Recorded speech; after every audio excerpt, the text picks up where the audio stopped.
It's not like the Excel 2 is a break even. Straight up banned. The most useless reprint. What's going on, guys? It's Winning Image here. As for you guys, today kind of a Banlist prediction video. So with the recent restriction list being announced for November 24th, I have an idea of 5 cards that I could see them hitting or choice restricting, which I think is more likely. But before we hop into the Banlist predictions, please make sure you're subscribed to the channel. Winning Image, 91% of you guys who watch my vids aren't, so just know that subscribing is always the thing to do. Gotta support your creators. So without further ado, we have none other than just kidding. First card is Wonderazzle. So Wonderazzle is one of those cards that wasn't intended to support Gurgwit, because Gurgwit is like kind of the best deck in the format right now, especially with the release of set 12. So what Wonderazzle does, if you don't know, nobody uses it for the first skill because Ezzle's kind of bad.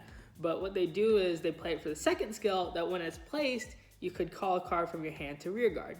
Meaning that this interacts with Gurgwit's skill perfectly, because you could use its skill when it attacks. And then you could call the Wonderazzle, and then use Wonderazzle's skill to call another card. It'll gain power and give you another attack, usually giving Gurgwit decks 7 attacks total across their whole turn. And with the extra power that it gains because of Gurgwit's skill, it makes this deck ceiling higher than it should be, because the support wasn't intended to be mixed with that card. So the only way to fix that is by choice restricting it. Rather than straight up banning it, it's a very important card for the Ezzle deck with its first skill, but it shouldn't be able to use in the Gurgwit deck, in my opinion. The other card that I could see them choice restricting is Percival.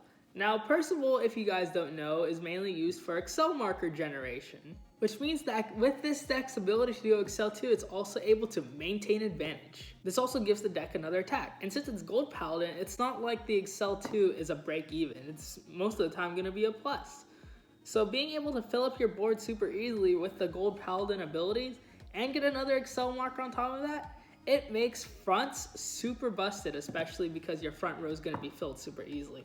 Heck, some decks that play crits, you are going to have those attacks to continuously attack your opponent with these Excel markers. And these Gurgwit decks, you know, they have like 4 Excel markers by turn 4. Oh man, I don't want to deal with that. It's going to be a fun time if that card's able to stay. But I don't see them banning it kind of like Wonderazzle. I see them choice restricting it, just because this one's a little bit more of a marketing thing. If I was Bushiroad, it's a new card, the set has to sell, so the only way to do things now is to choice restrict it if it's that much of a problem. It'll slow down the pace and effectiveness of the deck, but it'll still keep the deck's playability at a decent rate and make it a tad easier to deal with. So I can see them doing one of those two things, Wonderazzle or Percival. Either one I won't be surprised with. And watch me be wrong and they ban Dindray next week. So the other best deck in the format is Luar. So there are 2 cards that I could see them hitting just like Gurgwit. The first one, of course, is Abyssal Owl. So Abyssal Owl gives this deck an insane draw engine, and it's just super good for the deck. Just to kind of sum up, I'm not really a Shadow player, but Abyssal Owl is one of those problematic cards which is super easy to access and super easy to gain advantage off, and just steamroll your opponent from there. Nothing much more to say other than it's Abyssal Owl. And then the other one is Morfessa. So Morfessa is one of those weird cards to me, because not a lot of Luar decks are maxing out on it, right? But it does enable so much for the deck depending on the build that you play. Obviously with the multi-attack and the searching with its skill.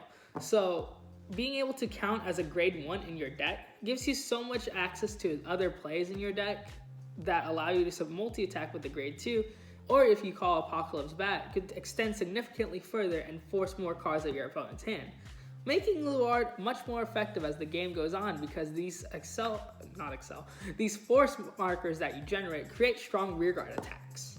And Morfessa is one of those cards that just puts it over the edge. So choice restricting it would be cool, but I think if they were to hit it, it would be banned.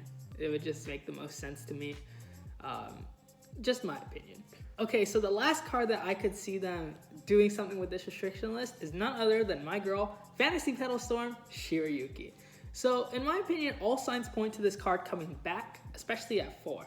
So I think the game has progressed enough with the power creep and stuff to where the minus 10k isn't as effective as it used to be, especially with a lot of decks giving their front row 10k, force marker generation being relevant in a lot of decks, and especially like just more Excel decks hitting numbers Protect finally getting some nice power bonuses.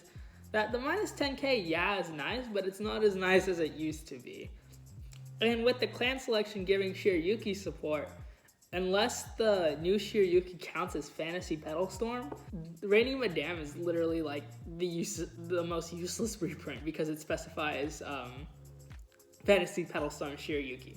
So that's a card that I could see coming back. But anyway, guys, I just wanted to make this quick video about like what I think is coming next week. Watch how wrong I'm gonna be, and remember to leave a comment down below. Let me know what you think. Don't forget to subscribe, and I'll see you all next time. Peace.